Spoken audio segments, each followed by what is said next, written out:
آزادی بیان言论自由 free speech. Agnes, you were much involved in that debate. Actually, there is no such offence. Those who proposed it have now retreated, and the latest general comment of the Human Rights Committee on Article 19 is rather clear on this point. Can you say just a little about how that came about? Yeah, I think the debate over defamation of religion needs to be really contextualized. I don't think we would have had such a debate with all the acrimony and the divisions and the tension that it created 15 years ago. It was a complete product of 9/11, the war on terror, and the civilization conflict kind of thesis that played itself out in Geneva at the Human Rights Council. As Naz pointed out, for about 2-3 years, the defamation on religion resolution was passed. In fact, I think the first 2 years unanimously.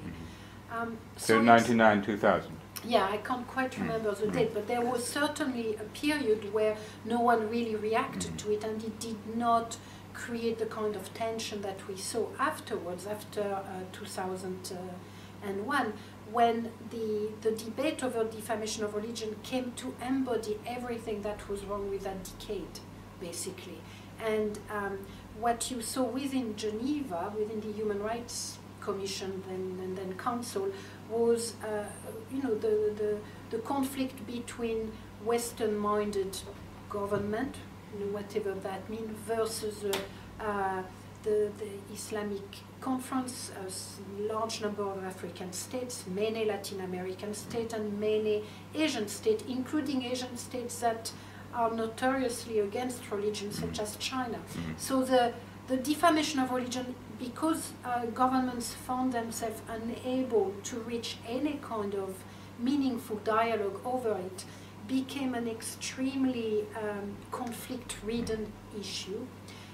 And it took some 10 years or so for it to be, I will say, not addressed. Actually, what has happened is that it has been moved aside. I don't think that there has been any victory over conceptually or normatively over that concept from either side.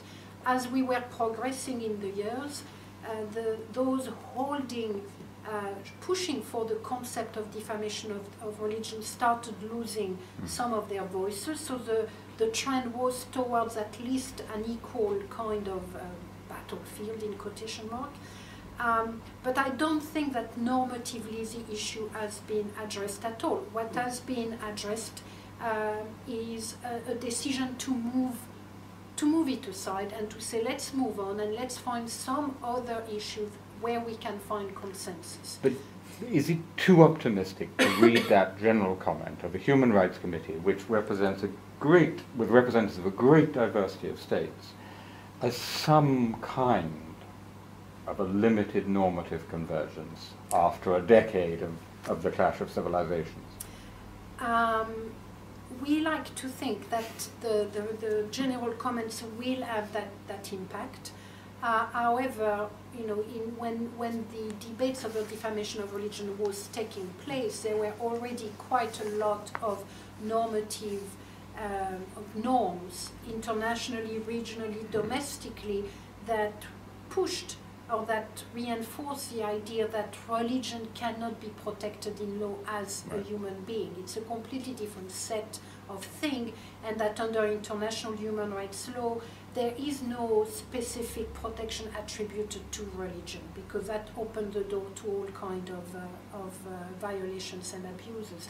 So I think it was firmly positioned in laws, or at least in many laws, that there were that the concept didn't really was not a progressive concept from a human rights standpoint. So the general comment adds on to that, but it doesn't create the norm around defamation of religion.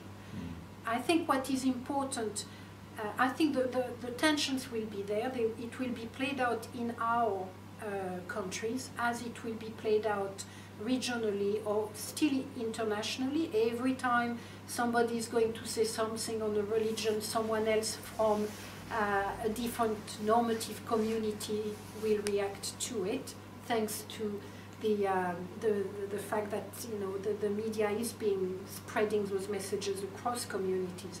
What has happened in Geneva, I think, is a political resolution. It is not a legal, it is not a conceptual, and it's certainly not a normative resolution.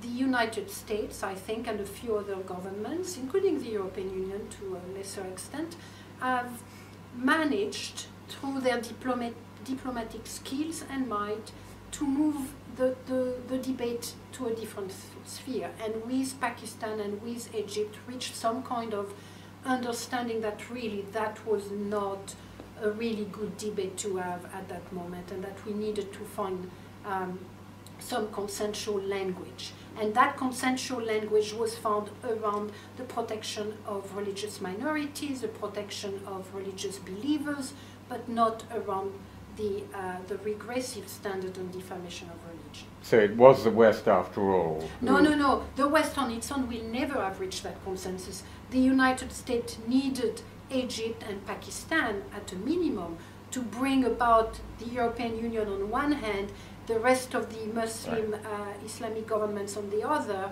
to really get to a consensus. So just very briefly. And that's my interpretation. So very briefly, and I'll just ask now really briefly, so why were Egypt and Pakistan so interested in reaching such an agreement? That's what I mean. It's not conceptual, it's political.